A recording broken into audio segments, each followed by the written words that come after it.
Oi, o nosso trabalho é sobre dengue e zika vírus e o nosso grupo é constituído por mim, Júlia, e pela Aline. No nosso trabalho a gente vai falar um pouco sobre o que é cada um, sua transmissão, algumas consequências e dentre outros afins do contexto. O que é dengue? Bom, a dengue ela é uma doença febril aguda, de etipologia viral e de evolução benigna na forma clássica, e grave quando se apresenta na forma hemorrágica. A dengue hoje ela é a mais importante arbovirose que afeta o homem e constitui-se em um sério problema de saúde no mundo, especialmente em países tropicais, onde as condições de meio ambiente favorecem o desenvolvimento e a proliferação do Aedes aegypti, o principal mosquito vetor. Bom, no início do século XX, o mosquito ele já era um problema aqui no Brasil, mas não por conta da dengue. Na época, a principal preocupação era a transmissão da febre amarela. E em 1955, o Brasil ele erradicou o Aedes aegypti, como resultado, né, das medidas de controle contra a febre amarela. Só que em 1960, o Aedes aegypti ele voltou porque aconteceu a, o relaxamento das medidas e aconteceu a reintrodução do vetor, né, no território brasileiro. Hoje, o mosquito ele é encontrado em todos os estados brasileiros. Segundo dados do Ministério da Saúde, a primeira ocorrência do vírus no Brasil, documentada clinicamente e laboratorialmente, aconteceu entre 1981 e 1982, em Boa Vista, causada pelo vírus Dengue 1 e Dengue 4. Anos depois, em 1986, houve epidemias no Rio de Janeiro e em algumas capitais do Nordeste. Desde então, a dengue ela vem ocorrendo no Brasil. Sintomas e meios de transmissão. Bom, a transmissão da dengue ela acontece durante a picada da fêmea do mosquito Aedes aegypti infectada com o vírus. Após a picada, os sintomas eles não são de imediatos, pois o vírus ele precisa de um tempo de incubação que dura entre 3 a 15 dias, correspondente ao tempo entre a infecção e o início dos sintomas. Passado esse tempo, começam a surgir os primeiros sintomas, que podem incluir dor de cabeça, febre alta, dor no corpo, dor nos olhos.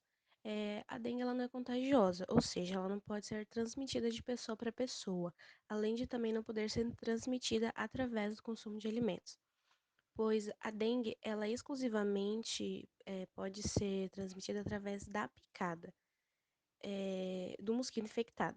O vírus ele pode também ser passado de humanos para mosquitos, que é quando o Aedes aegypti, ao picar uma pessoa com dengue, adquire o vírus, podendo transmitir para outras pessoas.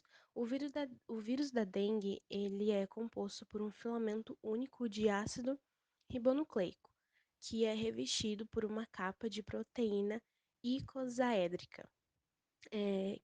O vírus da dengue ele é um arbovírus do gênero Flavivírus, pertencente à família Flaviviridae. Acho que é assim que fala, prof. Se não for, desculpa. E ele apresenta outros quatro tipos de, digamos assim, de dengue, que são denominados DEN1, DEN2 e DEN3, que podem ser, tipo, em ordem crescente, eles podem ser fatais, podendo chegar à morte. A nossa única arma, o nosso único jeito de evitar a doença é a prevenção. E como pode ser feita essa prevenção? Evitar ao máximo criar focos, deixando recipientes e coisas que podem acumular água e virar eles de cabeça para baixo. Também se pode colocar areia nos pratinhos das plantas. E o que são esses focos? Os focos são onde se acumula água e nessas águas acumuladas que os mosquitos se desenvolvem e assim se proliferam. Os focos são como, por exemplo, garrafas PET, canos, pneus, pratinhas de plantas sem areia, calhas entupidas, dentre outros. O que é Zika? Bom, o Zika vírus ele é um vírus transmitido pelos mosquitos Aedes aegypti, que também é o transmissor da dengue, da febre de chikungunya, e o Aedes albopictus. Não sei se assim se pronuncia, não sei se é assim que pronuncia, prof. Se não for, perdão. O vírus Zika ele teve a primeira aparição registrada em 1947, quando foi encontrado em macacos da floresta Zika, em Uganda. Entretanto, ele só teve os primeiros casos em seres humanos relatados em 1954, na Nigéria. O Brasil notificou os primeiros casos de Zika vírus em 2015, no Rio Grande do Norte e na Bahia. Atualmente, sua presença está documentada em cerca de 70 países, e cerca de 80% das pessoas infectadas pelo Zika vírus não desenvolvem manifestações clínicas. Os primeiros sintomas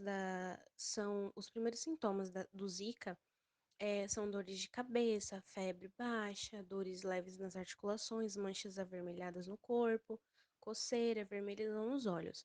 Outros sintomas menos frequentes são inchaços no corpo, dor de garganta, tosse e vômito. No geral, a evolução da doença é benigna e os sintomas desaparecem espontaneamente após 3 a 7 dias. Só que existem casos mais graves. E quando esses casos graves são notificados, como eles são raros, eles podem evoluir para o óbito.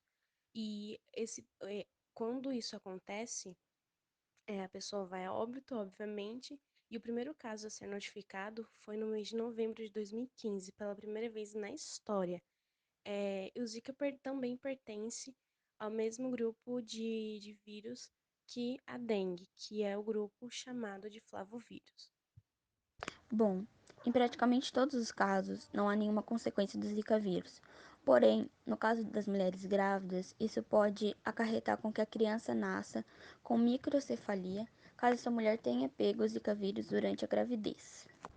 Em relação à vigilância, a vigilância e o SUS, eles colocam agentes para fiscalizar as residências e as propriedades, e nessas fiscalizações, os agentes veem se não tem nada que possa beneficiar a proliferação dos mosquitos e aconselham e passam informações que possam ajudar.